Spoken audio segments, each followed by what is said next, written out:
تو انہوں نے سید احمد سے ذکر کیا، تو انہوں نے جو مسجد نبوی کے اس وقت منتظم تھے ناظم اعلیٰ، ان سے ذکر کیا۔ تو انہوں نے عشاء کے بعد جب مسجد بند کر دی تو مولانا الیاس صاحب کو بلا کر جالی کا دروازہ کھول کے اندر بھیج دی۔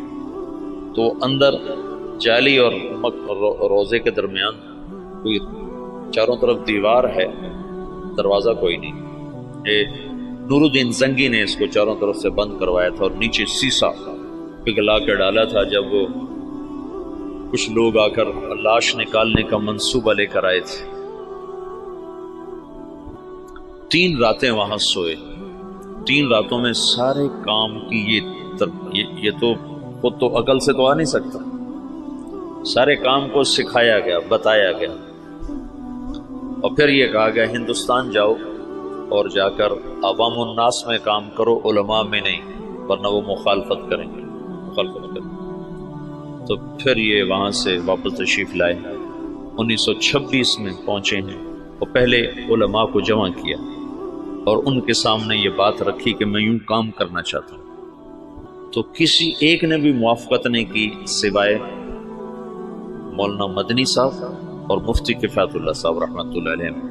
ان 2 حضرات نے بات کو لیا اور سمجھا اور کہا کہ ہاں یہ تو دعوت والا کام ہے، لیکن یہ کرے گا کون؟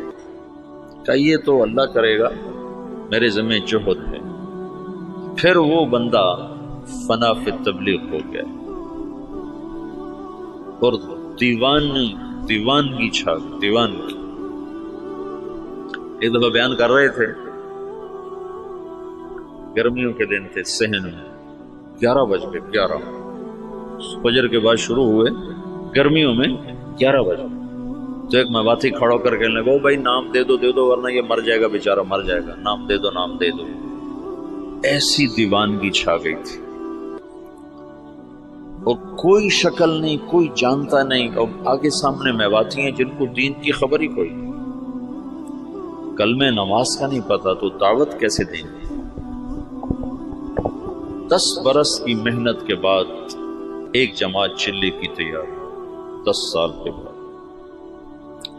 تو ان کو ہدایات دی، پھر ان کو روانہ کرتے کرتے 5 میل ان کے ساتھ پیدل چلتے گئے، پیدل چلتے۔ مولانا سعید خان صاحب سے یہ بات میں نے بہت دفعہ سنی۔ جب ان کو رخصت کرنے لگے تو کہنے لگے کہاں جا رہے ہو؟ ان کا جی دلی جا رہے ہیں۔ کہنے لگے نہیں، لندن پہ چوٹ پڑ گئی، امریکہ پہ چوٹ پڑ گئی، ساری دنیا میں ہدایت کا فیصلہ ہو گیا۔ ایک دفعہ عبدالعال صاحب تشریف فرما تھے، کہنے لگے ہم 5-6 آدمی بیٹھے ہوتے تھے مولانا الیاس صاحب کے آگے، 6-7 اور وہ ہم سے کہتے کہ بھائی ساری دنیا میں جماعتیں بھیجنی ہیں، مشورہ دو کیا کیا جائے۔ تو ہمیں خیال آتا کہ مولانا صاحب بیچارے کتنے پاگل دیوانے ہیں اور شیخ چلی کی باتیں کرتے ہیں کہ ہم 6-7 آدمی بیٹھے ہیں اور ہمیں کہہ رہے ہیں کہ ساری دنیا میں جماعتیں بھیجنی، مجھے مشورہ دو ہمیں کیا کرنا چاہیے۔ یعنی اللہ تعالیٰ نے اپنی قدرت سے ظاہر کر کے دکھا دیا کہ کیسے سارے عالم میں ہم خود پھر رہے ہیں، ساری دنیا سے جماعتیں ہمارے پاس آ رہی ہیں، ہم سے ساری دنیا میں لوگ جا رہے ہیں۔ تو 1926 سے لے کر 1944 نوح میوات میں پہلی بستی ہے جہاں پہلا اجتماع ہوا۔ اس وقت اجتماع نہیں کہتے تھے، جلسہ کہتے تھے، جلسہ، پہلا جلسہ۔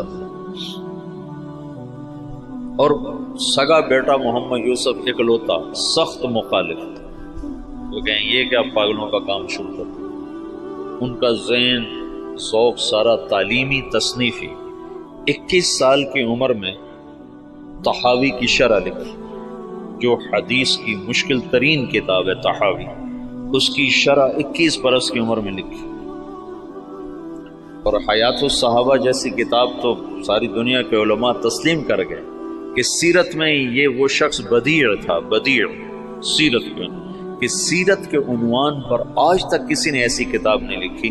سیرت کا عنوان ہوتا تھا زید بن ثابت، نیچے اس کی سیرت اور حالات، عمر بن خطاب نیچے ان کی سیرت، حالات، واقعات اور ان کے فضائل اور مناقب۔ یہی 14 صدی میں تمام اسے کہنے لگے کہ ہمیں مولانا الیاس صاحب بھیجتے کہ جاؤ یوسف کو کارگزاری سناؤ، شاید اس کا کوئی دل نرم پڑے۔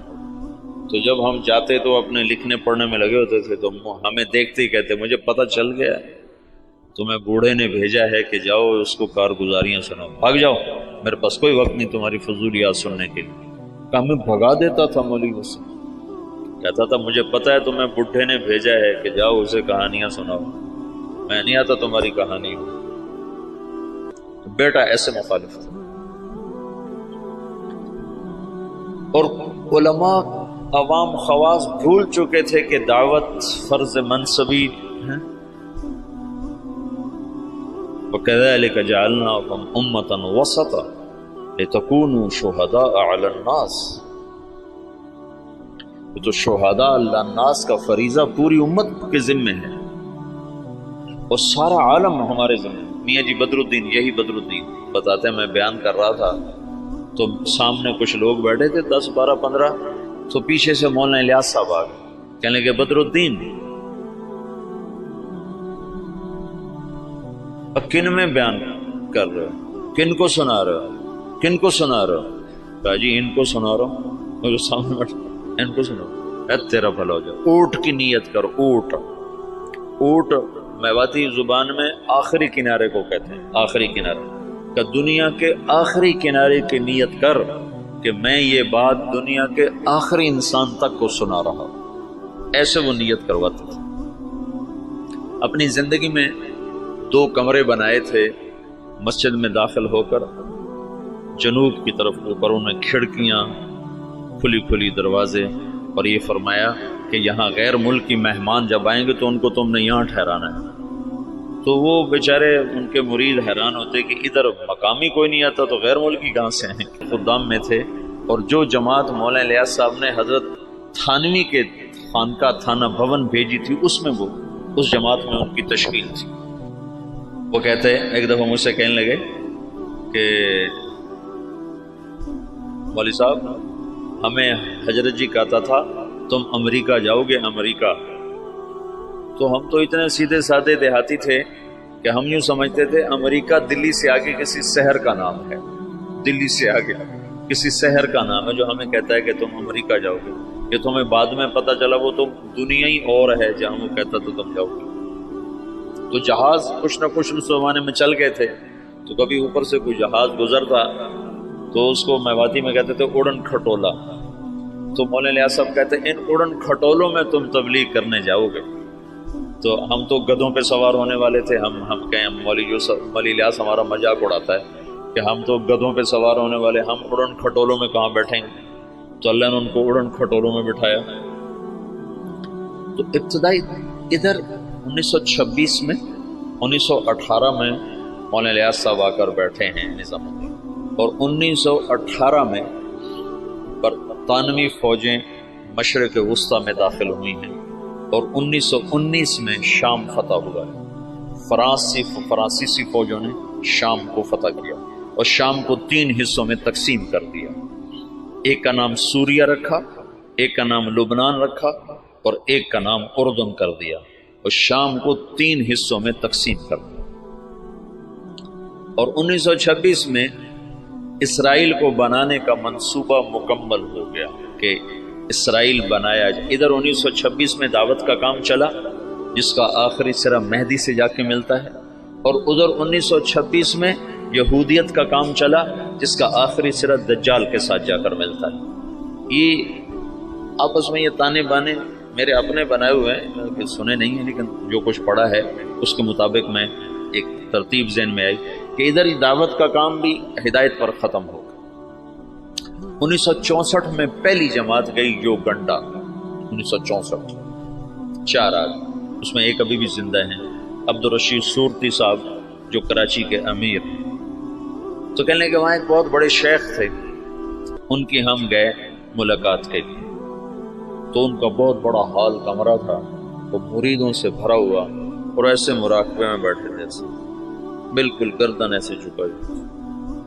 ہم 4 آدمی کمرے میں داخل ہوئے، اور یہ پہلی جماعت ہے، آج تک کوئی کسی کو پتہ ہی نہیں کہ تبلیغی جماعت پاکستان میں کوئی نہیں جانتا تھا 1964 میں، باہر کون جانتا، اور یوگنڈا۔ تو جو ہی ہم اندر داخل ہوئے تو انہیں ایک دم سر اٹھایا کہ مرحباً بجیش المہدی، مرحباً بجیش المہدی، مرحباً بجیش المہدی، 3 دفعہ انہوں نے اس کو دہرایا اور ہمارا بڑا زبردست اکرام کیا۔